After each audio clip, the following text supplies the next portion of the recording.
बिस्मिल्लाहिर्रहमानिर्रहीम। Dear students, अस्सलाम वालेकुम।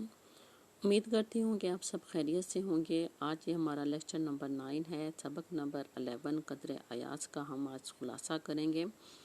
खुलासे के अहम असूल आप लोगों को पता है कि खुलासा असल सबक का 1/3 यानी तीसरा हिस्सा होता है। खुलासे में अहम मालूमात और वाक़यात जो हैं वो ज़रूर लिखे जाते हैं और गैर ज़रूरी बातें जो हैं वो ख़त्म कर दी जाती हैं। खुलासे में असल सबक की तरह एक तरतीब होनी चाहिए और कोई बात जो है वो आगे पीछे नहीं होनी चाहिए। अब हम सबक के अहम नकात देखते हैं। ये सबक के अहम नकात हैं, इसकी मदद से आप लोग खुलासा लिखेंगे। नंबर 1, मुसन्निफ़ का बंगला। इस सबक में मुसन्निफ़ बयान करता है कि करनैलों को रिहाइश के लिए उम्दा सी क्लास बंगले मिलते हैं, मगर मुझे विल्सन रोड पर विल्सन साहब का बनाया हुआ बंगला मिल गया जो 2 एकड़ पर मुहित था। इस बंगले के सामने सरसब्ज़ो शादाब चमन मौजूद था। इस आलीशान बंगले को सजाने के लिए कालीन, दरिया और फर्नीचर मकामी कबाड़िए से लिए गए। नंबर 2, मुसन्निफ़ का बेटा।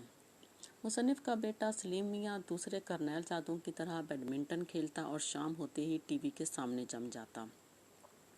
बूढ़ा मुलाजिम अली बख्श उसकी तवाज़ो करता रहता। अली बख्श को सलीम से बहुत प्यार था क्योंकि वो इसी के हाथों में पला था। नंबर 3, अली बख्श और सलीम का तनाज़ा।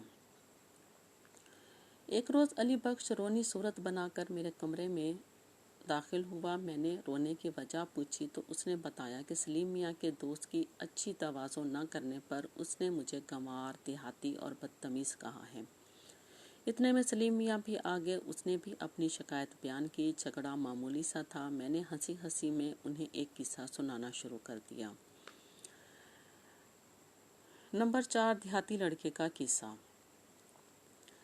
एक देहाती लड़का अपने गांव से प्राइमरी पास करके शहर के हाई स्कूल में दाखिल हुआ। पहले दिन धोती पहने क्लास में गया। मास्टर साहब ने शलवार पहनने को कहा तो उसने कहा शलवार तो लड़कियां पहनती हैं।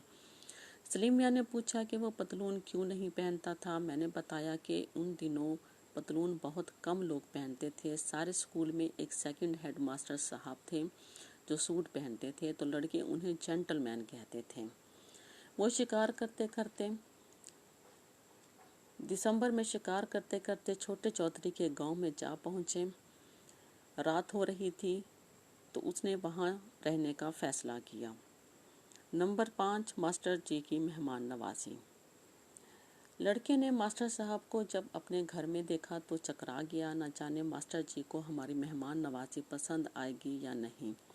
मास्टर जी को चौपाल में ले जाया गया। उन्हें रंगीन चारपाई पर बिठाया गया। ताज़े भुने हुए भुट्टे पेश किए गए। मास्टर जी ने चाय की फरमाइश की तो सब परेशान हो गए क्योंकि वहाँ चाय कोई नहीं पीता था। हकीम साहब के घर से चाय की पत्ती तो मिल गई लेकिन उन्हें चाय बनानी न आई। मास्टर जी ने एक घूंट पीकर प्याली रख दी। छोटे चौधरी को दुख हुआ कि मास्टर जी की फरमाइश पूरी न हो सकी। उसकी तलाफी उसने मुर्ग के सालन से पूरी कर दी। रात को मास्टर साहब उसी चौपाल में सोए। सुबह उन्हें नाश्ता करवाया गया, खेतों की सैर करवाई गई, फिर मास्टर साहब वहाँ से रुखसत हो गए। नंबर 6, छोटे चौधरी से मुलाकात।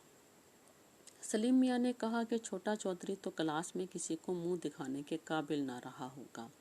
मैंने कहा कि वो इसी मुंह से स्कूल जाता रहा। मैट्रिक करने के बाद लाहौर कॉलेज में दाखिला लिया, फिर फौज में भर्ती हो गया। सलीम ने कहा फिर तो आप उसको जानते होंगे, हमें उनसे मिलवाइए, हम उसका मजाक नहीं उड़ाएंगे।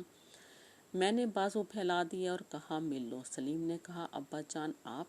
फिर वो मुझसे लिपट गया। सलीम और अली बख्श दोनों की आंखों में आंसू थे और दोनों की आंखों में एक देहाती के लिए मोहब्बत की चमक थी। यहाँ हमारा खुलासा जो है मुकम्मल हो जाता है। अब हम उर्दू ग्रामर का पढ़ेंगे।